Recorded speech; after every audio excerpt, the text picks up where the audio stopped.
on, people? Welcome back to the Nick J. Francis channel once again. Arsenal standard 3-0 win against Bournemouth. I predicted it was going to be 3-0. I got it absolutely spot on. I don't normally get the results spot on, but I got this one spot on. And it was about as competitive as a 3-0 as you're ever going to see. Do you know what I mean? It wasn't completely one-sided. There was a spell for the first half an hour. We were all over Bournemouth. It was completely looked like we were going to smash them 7 or 8-0. But I have to say, Bournemouth gave a really, really good account of themselves. I think, I want to give a lot of credit to them. I think they played very well. Their tactics against the team, let's be honest, we were a couple of levels above them, and they tactically set up to try and just soak up the pressure and catch us on the counter attack. And they looked okay. They looked okay doing that. And I think Mark Travers deserves a big shout out for his performance, especially in the first half, because I thought he was fantastic. And then Arsenal get a penalty, which a controversial penalty. Do you mean? Some are saying match fixing and all this kind of stuff. And let's talk about it. I think that for me, I said on WhatsApp to my boy Lex, I said, listen, if it's given, no complaints. If it's ruled off, no complaints either way. You are allowed to leave your leg wherever you want to. You can leave a trailing leg behind you if you want to. And the keeper, the problem is the keeper's come out and he's taken out Kai Havertz's standing leg. So you can make the argument Kai Havertz has left his leg there. No argument there at all. But just because your leg is there doesn't mean the keeper can take you out. So it can still be a penalty just because you left your leg in. So we're a little bit fortunate with that, because I thought Bournemouth definitely were defensively resilient. But we did look like we were going to score. If we're being honest, we looked like it was a matter of time before Arsenal eventually break this defence down and score.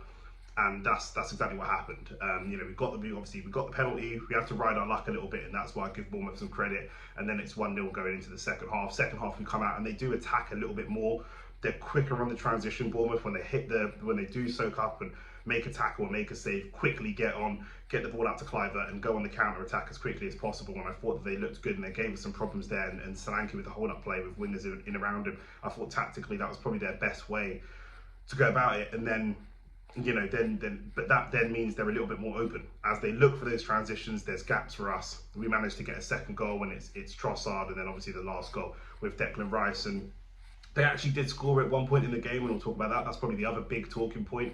They had a goal ruled out for what some people feel was a marginal touch from Solanke on David Raya. And I will say that, obviously I'm an Arsenal fan. I think it was a really tough decision. I think the referee got it right, but I think it's a tough decision, and it's fair that VAR are going and checking these decisions, because there were a couple of fouls on us which I think should have gone to VAR and they didn't, and I was a little bit annoyed about that. But just on that foul with Solanke giving a nudge to David Raya, I think the thing is Solanke isn't looking at the ball. If Solanke is looking up at the ball at the time that he nudges David Raya, I don't think it gets ruled out. I don't think the goal gets chalked off. But he's not looking at the ball at all. He's looking straight at David Raya and gives him a very deliberate nudge while David Raya is trying to get to the ball. And the argument is, if he doesn't give him that nudge, David Raya definitely gets to that ball, or almost definitely gets to that ball and gets it clear, and then the shot can't happen. So that would be the argument from VAR's perspective. If you're a Bournemouth fan, I understand, you're not going to like that, but that's how I see it, and I think that that's what the VAR was sort of going with. So I think it's the right decision. Like I say, equally, if that same thing happens and he's looking dead at the ball, he's looking completely to go and get the ball, not looking at the goalkeeper, and then he happens to bump into the goalkeeper flaps at the ball, and then, I think that's a different situation.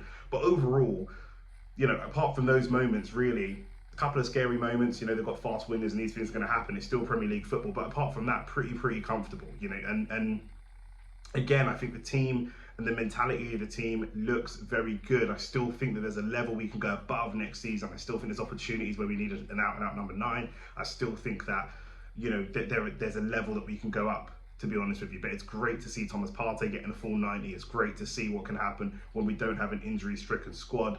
And things look really positive for us. Of course, we're still relying on Man City to get a draw at a time in the season where they don't normally draw, and that's going to be really difficult for us. That's out of our control. We can just keep giving the best accountability, the best account of ourselves as we can, and I think that we're doing that very professionally. Like I say, Gabby Jesus coming on late, getting some minutes, bit of a chaos player, caused some trouble, and it's great to see him being used out wide. I think with a number 9 coming in, will we see Gabby Jesus out on the right-hand side as cover for Saka, instead of getting a winger and a cover for Saka? Who knows? Who knows what can happen? But I think that he's been so good in this transitional part of Mikel Arteta's team. It'd be a shame to see him go. I think he's so talented. I think he can be deployed in so many different ways off both wings or up front. Maybe even a second striker behind more of a target man, sort of like the way that Mbeumo sits behind Ivan Toney. I think something like that could be really interesting if we went for like a Vlahovic type player. It would be a shame to see him leave. It'd be really, really good to keep him in the squad and let him come off the bench and just cause havoc. And that's what he does. And he goes and gets himself an assist today. And man of the match for me across the whole 90 has got to be Martin Odegaard. I know TNT Sport gave it to Declan Rice. I could see Declan Rice being that player, and Declan Rice is right there. Those two are right there. But the last few weeks, including today, I have a lot of debates with people about Bruno Fernandes versus Martin Odegaard. And Bruno Fernandes creates lots of chances for Manchester United. He's very crucial to Manchester United. But Martin Odegaard, some of the passes he plays, whether they are the through balls for attacks or whether they are something that creates space, the way he drops into pockets of space, the way that he creates space for the rest of the team, just doing it consistently today. In the first half, before we scored, he had just played double figures of key through passes that are just splitting that defence. They're engaged in a low block. They've got 6 or 7 defensive players plus the goalkeeper, the Bournemouth team today, and still Martin Odegaard is able to find spaces with his passing, with his dribbling, with his dropping of the shoulder and going both ways. He seems to be going a little bit more on his weak foot, which is really good to see. He seems to be taking more shots, which is really good to see. There was a moment he dropped the shoulder and went on his right foot, took the shot, it was deflected. We don't really see him shoot on his right foot. We don't really see him shoot, and we don't really see him use his right foot. So to see him shoot on his right foot was really, really rare. But he seems to be relishing this, riding up the crowd as well. Bukayo Saka, again, got hit with a few fouls, got hit with a few challenges today. He goes and he goes and he goes. People are going to talk about limping and all the rest of it, but at the end of the day, he keeps going over and over again, super composed for the penalty, and then just continuing right through the game, time and time again. We have seen games before where he's played against Mikalenko or he's played against Ake and they've got the better of him once or twice. Same against Porto, against Wendell, and he hasn't really risen to a level. He's just sort of wilted away in the game. Last few games, even though he's coming up against good fullbacks that really want to engage him, he just keeps going and keeps going, and I find that he's going up a level of overall play. He's always been a guy for GA, of course, and he takes our penalties, but I can see a level above that he's starting to bring to the team. Trossard, an out-and-out killer, just a goal machine. He just wants to shoot. That's all he wants to do. He's like that kid that you play football with in the park, that you just give him the ball and he's going to shoot. You don't really want to do the link-up play, the step-overs. He's not interested in any of that. He's so often we see wingers that are like midfielders that do too many skills. He's like an inverted forward, like you would call someone like a Salah. It's no fancy dribbling, get the ball, run at the defender, cut in, shoot. Dead simple. Saka's got a little bit more to his game, a little bit more variety. Martinelli wants to do a few more tricks, but Trossard is such a great example of just someone who's very, very direct, and his goal return for us is really, really fantastic. And Declan Rice, I think, is borderline man of the match as well. Really fantastic performance from him, and Kai Havertz as well, constantly running the channels time and time again. He's not getting the goals today that he wants to get. It's not all working out for him, but he's constantly running the channel, and obviously he gets the penalty. But Martin Odegaard today, I just thought was absolutely fantastic. Like I say, the passes, the creating space, all of that good stuff I've already spoken about.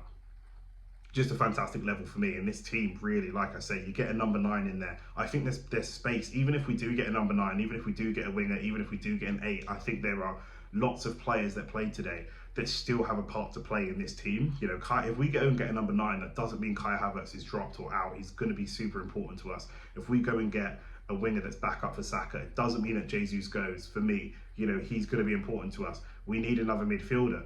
But actually, we've got Jorginho, who gives us great control of games. We've got Partey, who gives us great penetration. They're going to be important to us. There are so many players here who are key going into next season. It's not about just getting rid of players and getting rid of dead weight. There are some players that really aren't going to get a game, the likes of Nelson, the likes of Nketiah, who I do think, to be honest with you, have been let down a little bit by Mikel Arteta and not given enough minutes, not given enough time, and maybe not the level. They should have been sold before. We could have been further along this project had Arteta cashed in on them. But we are where we are now, and cashing in on these guys means we can bring in new players and just take the level up a little bit more, and I think that we can clinch big trophies next season. But as of this season, we're still in it, we're still fighting in it. Like I say, every week, we still believe, the players still believe, and if Manchester City slip up at all, we will be there ready and waiting.